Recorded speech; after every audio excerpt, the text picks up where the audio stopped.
Not everyone who appears moral is helpful, and not everyone who gives advice is trying to help. Some people use morality to borrow significance, to borrow energy, to borrow attention. So this leads to virtue signaling and grandstanding. Grandstanding is when someone is trying to showcase their knowledge, their wisdom, or their expertise in a situation, but it's for superiority, not to actually help. So, for example, some years ago, when we were getting family portraits for all of the children in my family, and at the time, my baby was only like 7 or 8 months old. So I'm trying to get him to smile. I'm trying to get him to laugh. And I'm making silly sounds and making all kinds of faces to get him to smile for the picture. Another family member's husband comes over and says in front of everyone, he says to me, "Won't you teach him real words?" I'm sorry. I didn't know this was a time for education. I thought we were trying to get a baby to smile. And so he was grandstanding because he was trying to show superiority. He was trying to show that he was trying to get me together. And he was trying to show that he was a good man or he's a good father. And look at what I have to say to her to straighten her out, or she doesn't know any better type energy. And this person has a pattern of doing that. But the point is, this person moves off of borrowed energy. If you're a good man, you're just going to be a good man. If you're a good father, you're just going to be a good father. You don't have to try to make me look bad in order to sound like you're this good person. In that situation, the goal wasn't language. The goal wasn't to teach a 7, 8 month old baby how to talk. The goal was to get a baby to smile for a picture.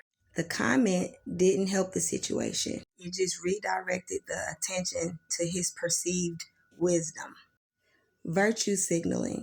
This is when someone is publicly demonstrating compassion or morality when no one even questioned it. So they're trying to prove they're good unprovoked. Another example, and this is of virtue signaling.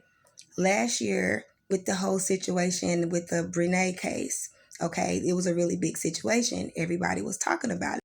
So a family member asked me, had I heard about the Brene case? I said, "Oh, the girl with the big breast." Her response was, "Well, I think she's a pretty girl." I didn't say anything about how this girl looked or anything like that. I didn't disrespect her. I'm just going by making sure we're talking about the same person and what she's known for. But she took that as a moment to virtue signal, as if to say, "I'm nice and you're mean. I'm good and you're bad." When really I was just trying to get clarity on who the person she was talking about. I simply use a characteristic to identify that person. She tried to respond as if she had to show me how to be kind instead of just responding to what I said. So, in both situations, neither one actually solves the problem. And as energy borrowers, they didn't create anything new for a solution.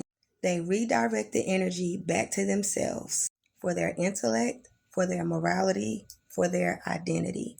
They're trying to prove something. If they can't generate their own energy, they're going to position themselves to get it from someone else. They can't generate their own significance. Creative energy doesn't need an audience, it needs space. Borrowed energy, it needs an audience and it needs significance. It also needs positioning.